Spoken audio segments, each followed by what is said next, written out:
Hey everybody, Ben here.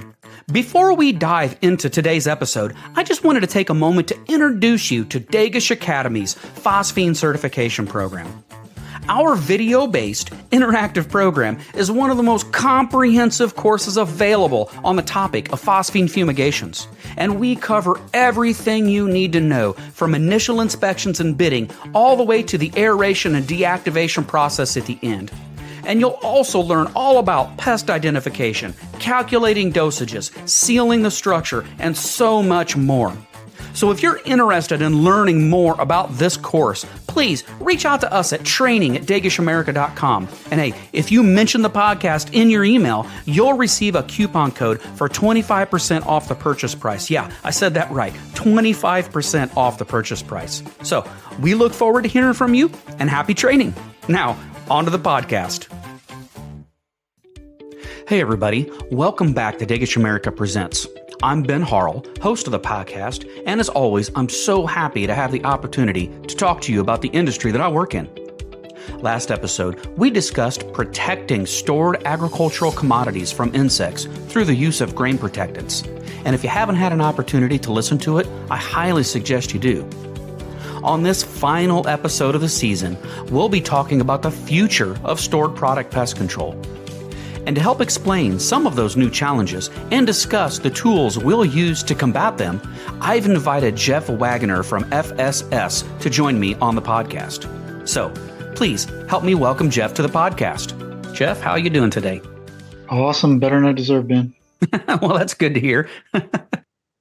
So I know you've been a guest on the podcast before, but for anybody who may have not heard your episode in previous seasons, if you could just do me a favor and just kind of let all of us know a little bit about yourself, that'd be terrific.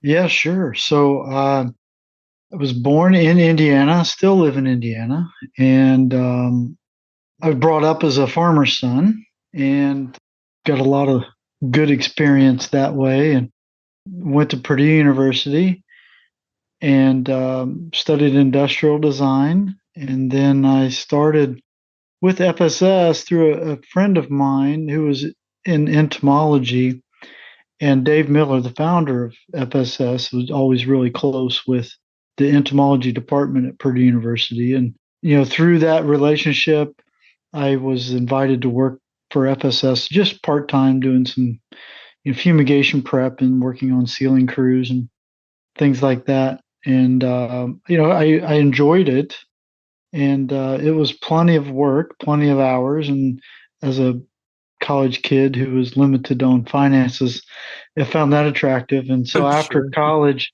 I was invited to come work for them full time. So that officially in 95, I guess, started working for FSS. I started part-time in, I think, 93. So just around that 30-year mark now. I guess I can't call it officially 30 years. And then, I had various roles within FSS too. I did, IPM technician stuff. And of course, fumigation was always kind of something I gravitated towards. I just found it a little more satisfying, I guess, than the routine service part of it. I guess you could separate the two if that way, I guess. And then just, I was given opportunity after opportunity there, and still here. I've been just kind of helping second generation ownership now. And Pete has kind of taken the helm there from Dave a few years ago, and just working with him to help grow the business and create opportunity for others that I was fortunate enough to have. So I feel very blessed to work, at one place and be as satisfied here as I have been for as long as I have. And yeah, just, really blessed in that regard. And we'll see how many more years, but hopefully I got a few left in me and a lot I can hopefully share with some others, and again, create for them, and a good experience for them and customers alike. So, yeah, it's definitely been a wonderful career, especially staying at the same place for that long. I mean, that's just a testament to how well that company's ran. And I think they're very lucky to have you. Well, thank you. I appreciate that. So, yeah. And Dagish is with you as well. If we're going to exchange pleasantries, I think you've certainly always been, even in your previous employee, you just were always pleasant to talk to. Someone who enjoys what they do, you can tell, and And you got a great thing going with Degish, and we enjoy working with them as Oh, well, well. thank So, you so much. I yeah, appreciate that, Jeff. It's very absolutely. kind words. Thank you. So, as we discussed off air, this season we've kind of talked about, alternative treatments to fumigation. We all know that, fumigation is a great tool to have in the toolbox, and it's one that we use on a pretty regular basis, but it's not always the first tool that you want to grab out of that toolbox. There's a lot of other things that we can use too. And so we've been talking about the IPM approach a lot this season. And I kind of wanted to round off the season just kind of talking to you about the future of IPM, the future of, non-fumigation treatments in the United States. Mhm. So I kind of just wanted to start out by asking you about some of the challenges that you think that we may be facing in the future, regulatory challenges, pest control challenges, availability of chemical challenges, things of that nature. Anything that you think we may be facing in the future as far as a challenge goes in our industry. Yeah, it's hard to pinpoint because I look back at fumigation. Of course, those that are not in the business, I don't think realize how much fumigation touches. Whether it's global trade and protecting ecosystems, down to food safety and protecting residences and residents, workers and bystanders. I mean, fumigation touches a lot of people, and pest management touches on a lot. I think we hear a lot now about environmental concerns, and we're pretty limited on the molecules that we have at our disposal already. I hate to think that they're going to continue to scrutinize to the extent that they take away very effective molecules, things that work very efficiently as a pesticide with limited environmental impact, at least at a negligible amount to where it still does a good job in controlling the pest and what it was originally designed to do, which kind of defines a good fumigant and a good pesticide, right? Yeah. So I think we're going to continue to see some scrutiny to that effect, and I know there's some ongoing research with alternative molecules, but they certainly come. Some of those things come with a price tag, whether it's concerns over toxicity to applicators or the environment alike. So those are all things we're going to have to weigh as we kind of continue to trend down. I know there's a lot of talk about sustainability in pest control. I know California has some initiatives that they're looking at to scrutinize the use of pesticides and how they're going to refine pest management. And it's not, people California gets a bad rap a lot of times, but I think it'd be irresponsible not to always look. And the rodenticides, for example, and I think rightfully so, are scrutinized pretty heavy because the industry standard, even as from an IPM approach, was just to kind of come in and pardon me if I'm getting off base a little bit, but I think it brings up a good point here Yeah. Yeah. is, rodenticide were just, that was something that you went in and replaced and used every week, regardless of whether you had activity or not. You've got the station set up outside a facility, and whether you put in one block or two blocks or whatever your directive was, that's kind of what people did. And these things would get eaten by all kinds of, ants and slugs and all kinds of things visited those bait boxes. And you really didn't know what was going on, yet you had a rodenticide that was readily available all the time and that you went in and just applied blindly. There's no other pesticide that I know that you're just going in and applying like that. So it's gotten scrutinized pretty heavily. So from an environmental standpoint, yeah, we're going to face some there. The economic impact is certainly present as well. Just the overall cost of some fumigants. And, even though by comparison to a facility that has to shut down production is still, I think, relatively small on a percentage basis. A lot of facilities are, producing millions of dollars worth of product a day. So it's not always easy to shut down to do fumigation. The fumigation costs, again, might be negligible, but it's not, if you're looking at it all in price, I think taking a more integrated approach and looking at other things is going to continue to be important. Good collaboration. I've always said you got to communicate. You got to be a good customer. If you're going to bring Yeah. in someone and ask them to tell me what my pest problems or help me solve my problems, it's not an easy thing when you're your own worst enemy. If you don't Yeah. keep your own house in order, it's hard for me to come in and help you get that cleaned up from a pest perspective. So I think good collaboration on that. As far as the regulations go, that's where I could see some real benefits just from like I say, the regulatory perspective. So EPA's, different administrations have different outlooks on it, and there may be different agendas. Even states, some of the states now are starting to pick it up and make it very challenging, if not impossible, to do fumigation in the states. So, or in their respective states. So I don't know how expansive that's going to be moving forward, but it's certainly very real in certain states and becoming obvious in some others that it's going to progress. So.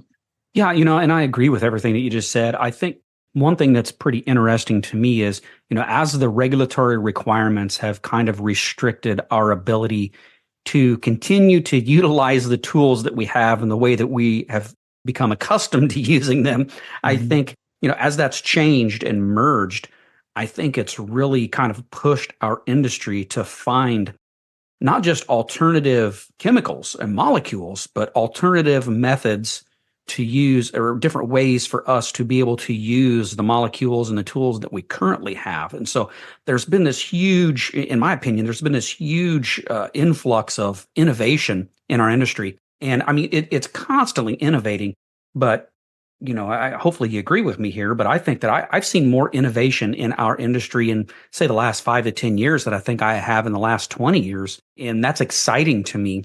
Now, it's a challenge too. I don't want to make it sound like, it hasn't been a challenge. Anytime that regulatory restrictions come in, it really pushes us to think outside the box and try to come up with alternative ways to accomplish the same goal that we always have, which is keeping our food supply safe. But the innovation is invigorating, but it's equally frustrating because we always have to keep finding new, innovative ways of doing things.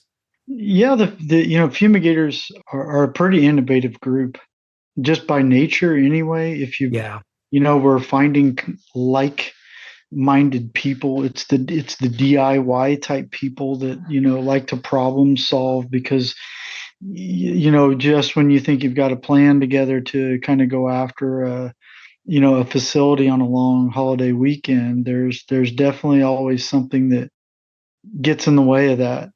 So you have to be a little bit creative, you have to be innovative, and I think I agree with you. I think over the course of the last 5 to 10 years, whether it's an objective of yours, I mean, that FSS has a very innovative, that's one of our core values, is to innovate and try different things. And as a small company, we have the flexibility and the freedom to be able to do some of that. But just overall, I think innovation in the industry is something that's inherent to those that are doing fumigation work. So I would definitely agree with you there. Yeah. And I think it's just flatly to state it. I mean, I think it's made us a lot better at our jobs. That forced innovation has definitely made us better at what we do. Absolutely, absolutely. We used to, I would say in the milling industry, for example, and even the food processing, we don't fumigate a lot of food processors like we used to anymore. And in the milling industry, we're more looking at the systems now from a fumigation approach rather than just holistic and entire facility fumigations. We still do some, but there's a lot of new flour mills out there, a lot of new concrete slip form flour mills where the bugs aren't in the floor anymore, in the laminated oak flooring. So that's changed a lot. The equipment has gotten better from a sanitation engineering perspective. But the insects still, they're persistent and they're going to end up in the systems. I will say some, grain protectants also are having a bit of an impact, a longer term impact sometimes in those operations. We've got some innovative things going on there that we're pretty excited to see how that rolls out. Oh yeah. Just, from an IPM perspective. But yeah, I agree with you wholeheartedly. I think, out of necessity also, we've gotten better. So and that's not a bad thing, but we have seen growth in, rodent activity in a lot of distribution centers. And if you've driven around a lot of the Midwestern cities, just because of their geographic location, you've seen 1 million square foot buildings go up overnight, it seems Yeah. like. And there's so much product in there, and there's anything from food to tools and tires and just you name it in these facilities and big distribution sites. And so it's challenging sometimes when they are somewhat organized, but maybe not the way a pest guy would organize it. Yeah. You kind of keep the food in an area that, like foods, like your grocery stores laid out very thoughtfully.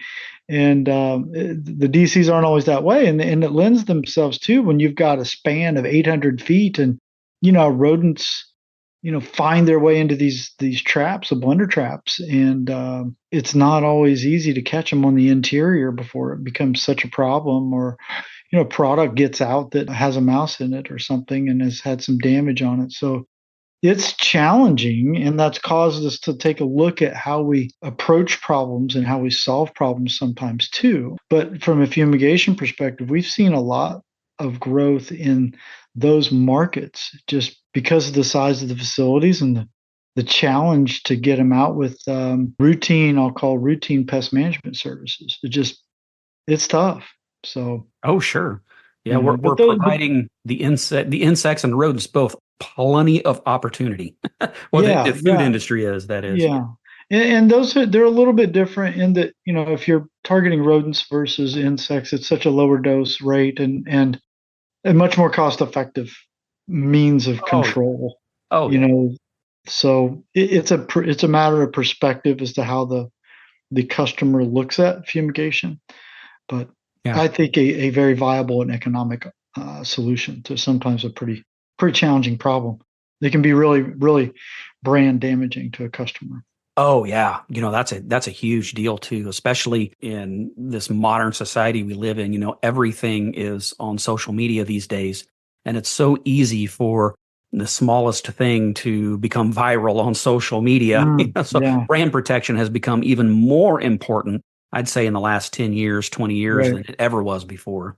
right. And I think that part of that responsibility of, a good fumigation company is mitigate the risk for the client as well as us. I mean, that's what we do every day, right? We're handling, poisonous gases and filling buildings up with them. And it's from step one, it's all about risk mitigation, for us, how can we do this successfully without causing, problems or getting anyone hurt? And that's our objective, So Yeah. So you mentioned growth regulators as one of the tools that we're using these days, and you talked about some cool things coming along with growth regulators and grain protectants and some other things like that. So what are some of the new products that you think are either already on the market recently or that are coming soon that you think is going to make our jobs easier or more innovative?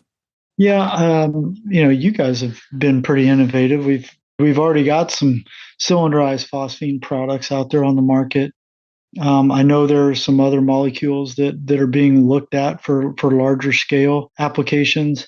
So it'll be kind of interesting to see how they get through, or if they're able to get through the EPA approval process, and what kinds of applications they'll be approved for. So whether it's structural or commodity or something like that.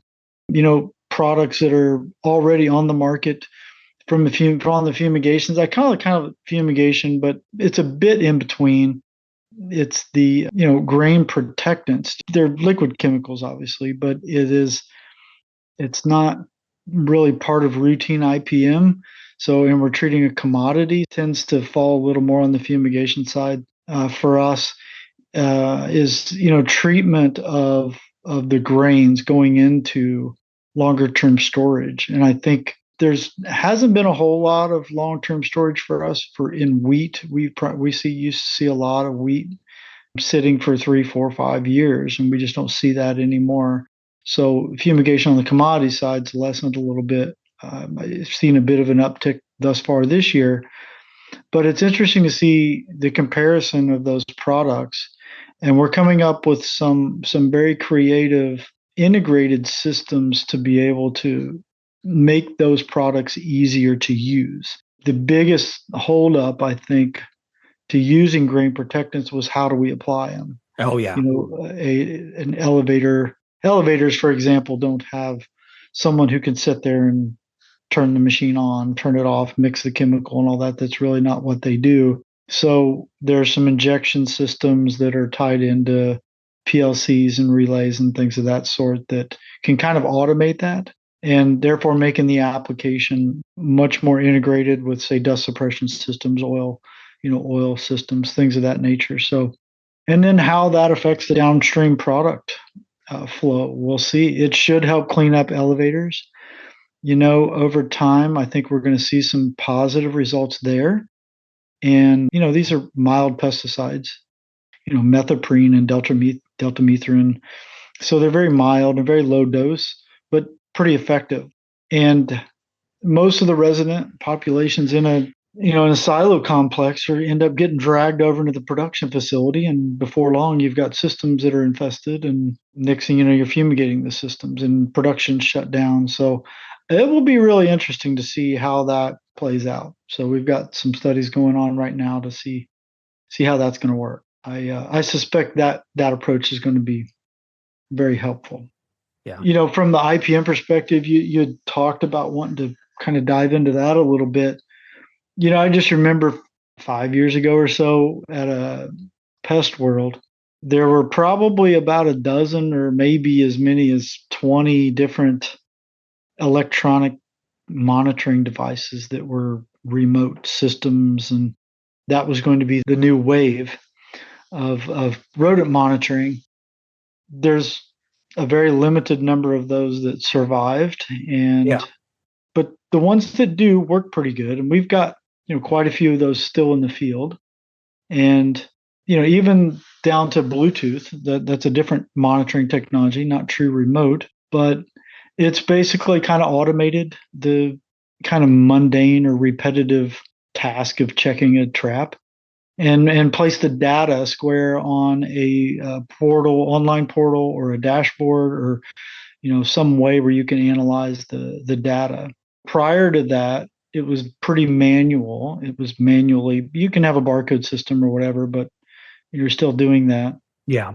task. So we've kind of elevated the technician a little bit, or actually a lot, from that repetitive task to being more preventative on the food safety side and looking for opportunities for exclusion, looking for precise location where we should do some sort of treatment.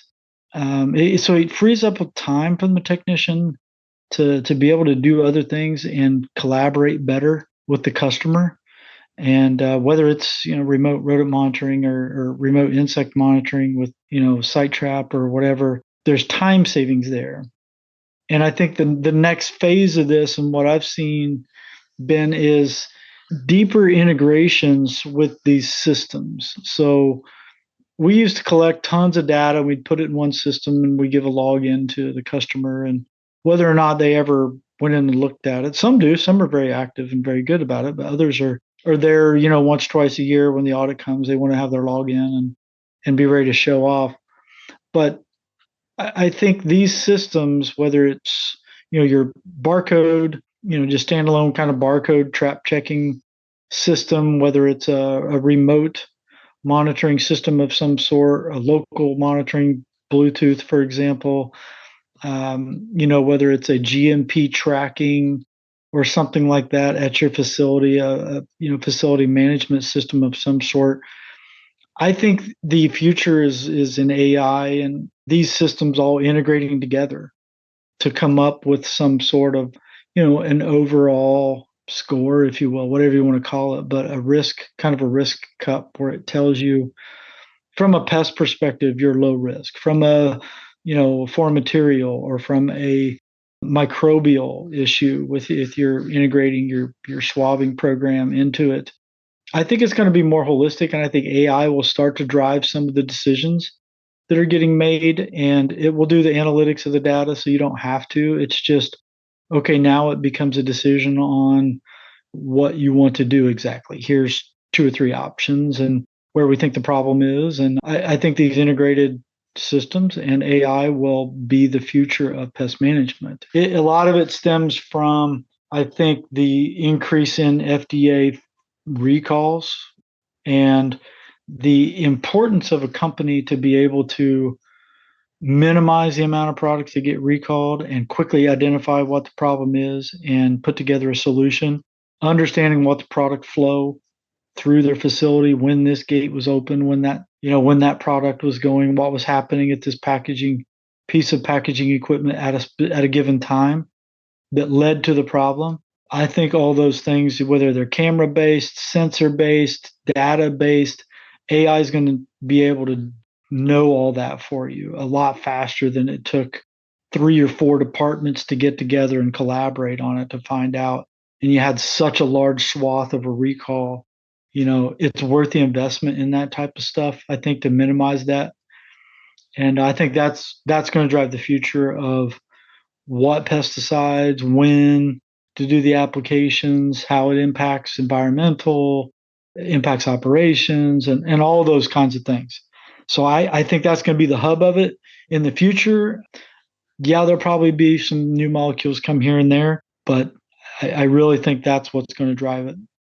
Yeah, and I'm really glad that you mentioned AI. I was actually going to ask about that specifically, so you beat me to the punch. That's good. Because I agree with you. I think AI, as it advances and we start using it more and more in our industry, I think it's going to start being able to help us forecast our needs. It's going to help us be able to be more predictive on where we may run into problems based on historical data. Right. And I think you'll be able to feed all sorts of information into AI, temperature swings, humidity levels, Sure. pest captures. It's going to create an amount of traceability that we've never seen before. Well, instant traceability that we've never been able to see before. And Yeah. I'm excited about that for a couple of things. Number one, I think that it will make our jobs easier, which is good. Yeah. But it also will be able to make us able to react much faster when we do have to make some sort of a correction based on an infestation or whatever the case is. Whether it's anything from a reaction that means fumigation or a wet spray insecticide or some kind of rodent control measure, or even all the way up to a product recall. I mean, to be able to do a product recall and have instantaneous access to where all of that product may have ended up and instantaneously being able to pull it. I mean, we're talking about things that could potentially save lives, because if that stuff is, adulterated, or if it has something in it that people may consume that may make them ill. I mean, just the ability to be able to pull that off the shelves immediately or faster. I mean, yeah, it could literally save lives. Yeah, I think that's, like I said, I think that's going to drive a lot of industries, and we're not, pest control industry is not going to be immune to the benefits of it. Yeah. And yeah, we're definitely going to see more and more integration of different systems. And, because we've been innovative, I think, and we've been on the kind of the front edge of the electronic monitoring side of it, we've had to kind of piecemeal together systems to do it. And it's inevitable that these things are going to have to get together because that's the solution that the customer of the future is going to be requesting. Yeah, you're absolutely right. And I mean, and if you're not doing it, somebody else is going to. Eventually, right? Yeah. Yeah. So you either stay innovative or you die off. That's just the Yeah. nature of business, not just fumigation or pest control. It's just nature of business in general. Yeah. I did want to ask you. You mentioned mating disruption, I think, briefly just a little bit ago, and I wanted to ask you a little bit about that. Because I know your Good. sister company, Insects Limited, works with pheromone technology. Are there any advances in pheromone technology or mating disruption or anything that you wanted to talk about? Um, Not my area of expertise. However, I do know Insects Limited was working on a product called Moth Block, And I think I mentioned SiteTrap, but which is their camera-based, Wi-Fi-based pheromone monitoring device, which we've Yeah. got deployed in several different industries. It's a species specific, as you know. It's stored product moth, Indian meal moth, really is how we're using it. There are other products, out there, whether it's Allure MD, was another product that we use as well. And we do supplement that in some instances where Indian meal moth is the primary pest. The seed industry is pretty big on that. And we use that pretty effectively to minimize the amount of like foggings, for example. If you're just going to come in and try to knock down a population of moths with foggings, if you get a mating disruption program deployed early enough, you can have a really good impact on the amount of infested product that you may be putting at risk. So, and people are concerned. I think a lot of times that pheromone travels with the product or the packaging or whatever. And I know they've done some studies on that residue testing, if there's any pheromone that lasts, and it's going to draw Indian meal moth to your product while it's on the shelves. If memory serves me, I don't believe there was any issue with that. So, within a structure, that the mating disruption programs have proven to be very effective. But you're rarely dealing with just one species. So Yeah. you're always dealing with something else. So Yeah.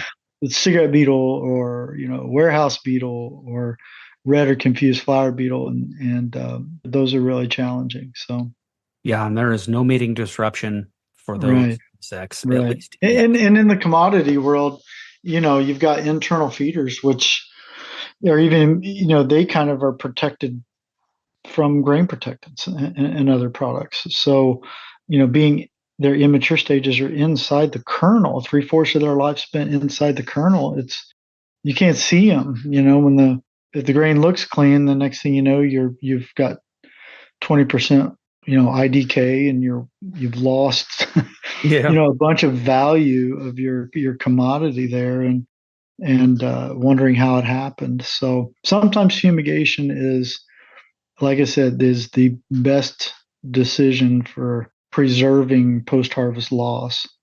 Oh, sure. Yeah. I definitely think that, fumigation really, in my opinion, cannot go away. It just can't because there's too many circumstances where it's going to be your best and, in my opinion, only option if you need to get really complete control over your commodity or your structure immediately. I mean, Right. all these other processes that we're talking about usually take time.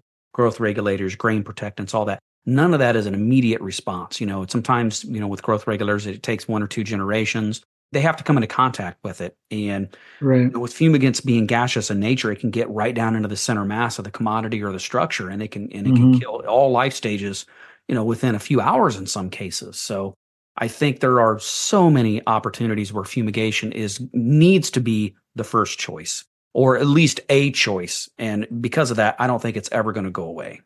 Right. I think just from for your listeners out there, fumigation kind of gets a bad rap. A lot of times it's the F word or whatever, but I've heard the term used interchangeable with fogging too. Like, oh, we're going to do a fumigation this weekend. It's like, no, no, we're doing a fogging this weekend. And Yeah. yeah, let me help you understand the difference there. And I think education, and I applaud you guys for what you've done on your website with the education training modules that you guys have put together, because of the inherent dangers with restricted use pesticides. I think that's a responsibility of registrants that not everybody takes as serious as what you guys have. So we do less public stuff. We do a lot of internal, and thank you again for being a part of our fumology training last week, where we brought in a bunch of younger baby face fumigators to have them come in and kind of learn how we do things. And that was very helpful. We appreciate your time there. Oh yeah, no problem. Always happy to help whenever I can, and Training and education is always important to me, and it's important to our organization, just like it is important to your organization as well. And I commend you for, taking the opportunity and taking the time to make sure that your employees are educated on all of this stuff.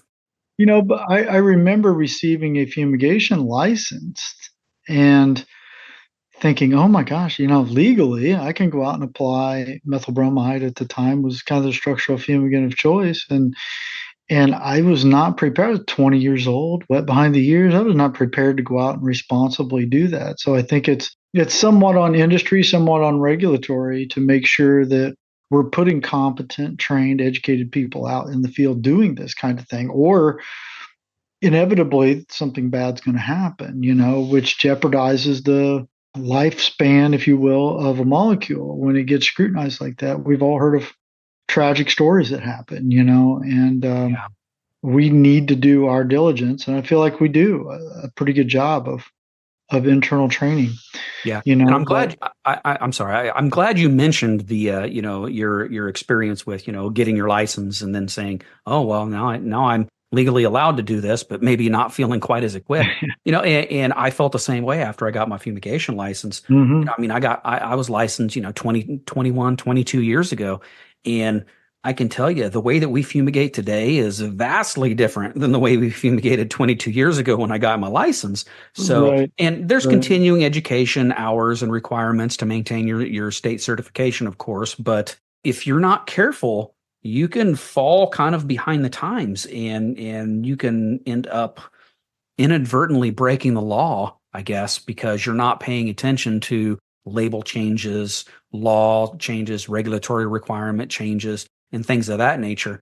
Because this industry does change, and it changes drastically, and sometimes it changes pretty often. So yeah, hmm I would caution anybody, if you had got your fumigation license 20, 25, 30 years ago, please educate yourself because it's yeah. it's not the same as it was then, for sure. Well, I think we used to do fumigation training, and we would come in and recertify people for end users, and there are very few end users who are not for hire, meaning they just work for their company or they apply for their company. There's very few people out there that still do that. I think a lot of companies have kind of divested from that liability and hired a professional fumigation company, Yeah. which is good because we've seen a lot of things when we come in and we kind of assess what they were doing with an in-house program. It's like, ooh, maybe we're going to take a fresh approach to this, or a different approach, because we're not going to do that Yeah, kind and of thing. I'm not knocking on them, but if they've had the same guy doing it for 30 plus years, like you said, things evolve, things change, labels change, monitoring has certainly improved. So a lot of that stuff needs to change and evolve over time, and we can be more efficient and more effective with the limited molecules that we have. So well, yeah, and the state certifications have to be so broad. They have to try to capture as much of a broad range as they can because they don't know what that potential fumigator is going to kind of drill into and work on. yeah, And so a lot of the states, they have to keep it broad in a certain respect, especially when it comes to fumigation. And so it's kind of left up to the fumigator to do any kind of continuing education past that to really drill down and get better at whatever molecule they're going to be primarily working with. And I mean, you're absolutely right. For every time that I've walked into a facility and I've met a fumigator that is doing, in my opinion, everything just about as right as you can, I'll walk into another facility and I run into a fumigator that's doing a bunch of things wrong. And when I hmm ask them, where'd you learn that? They almost always say, well, this is how the last guy did it. And he's the one that hmm showed me. And hmm well, have you read the label? Well, yeah, I leafed through it. yeah, Yeah, yeah, so yeah, it's always a concern, but I always try to stress to people as much as I can, continue that education. There's never a point where you stop learning how to do what we do simply because, again, like we've talked about over and over again during our conversation, we continue to innovate. There's always something new to learn because that innovation never stops. yeah. Agreed. The bugs, they find a way. Yeah. So Well, the bugs are pretty innovative too. yeah, yeah, they They find a find a way. way to survive too. They find a way. Yeah. So absolutely. Yeah. Well, I only have one question left for you, Jeff, and Yeah. it's a question that I ask. I always ask a version of this to everybody when I have them on the podcast. What kind of advice would you give a new fumigator or some kind of a new pest control operator about the future of our industry? If you are getting into fumigation today, it's important to have a good mentor and someone that believes in the kind of things that I think you and I mutually agree upon is important. Safety, certainly, efficacy, risk mitigation, those type of things that doesn't come inherent to everyone.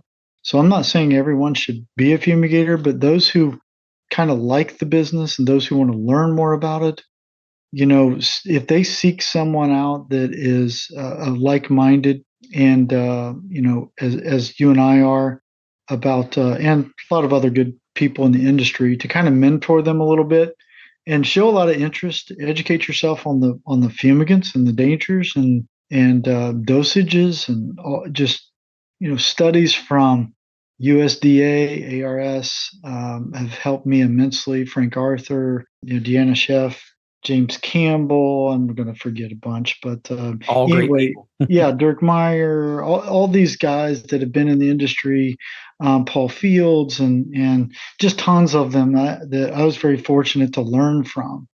And if you can educate yourself broadly enough to be able to apply the science to the actual physical act of applying the gas, monitoring, and I think there is a great future in it, and one that you're going to be a part of a pretty small and elite group of people who can do this and do it well. And I think there's a lot of job security in that. And I've always found that the sky's the limit for people who want to put the effort into training and educating themselves and understanding it. And I just think there's a lot of job security.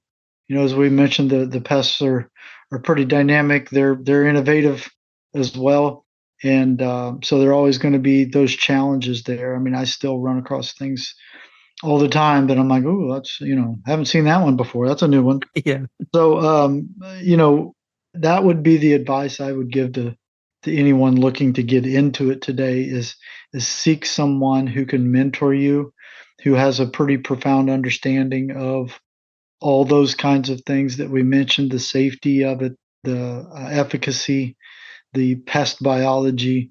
So you may have to go different places to get that, but that leaves you a pretty well-rounded person.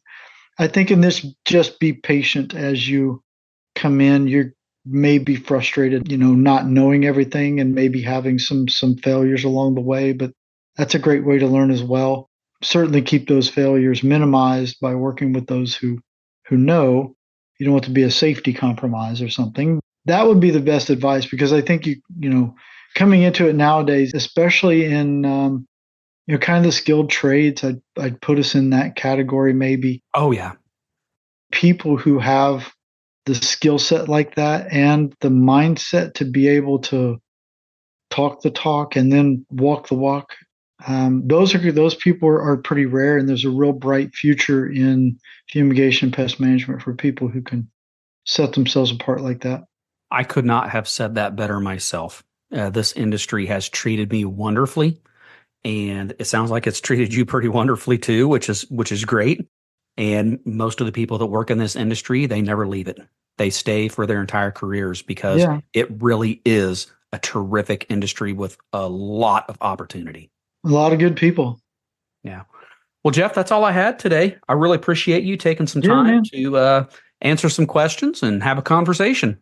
Always good to talk to you. Again, enjoyed seeing you last week, and appreciate all that you guys do for the industry. Certainly this podcast, and the general education stuff that you guys do, and the great products that you manufacture. So good service to the industry. Well, thank you. The feeling's very mutual. A lot of respect. Appreciate it. Yeah, appreciate it. Thanks.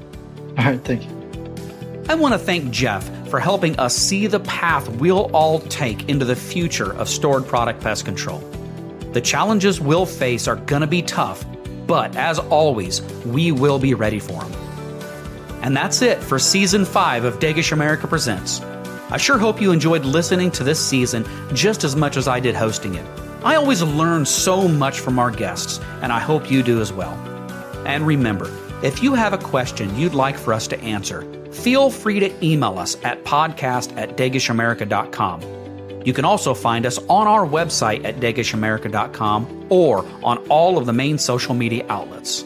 And so, until next season, I'm Ben Harrell, and I hope you have a safe and terrific day.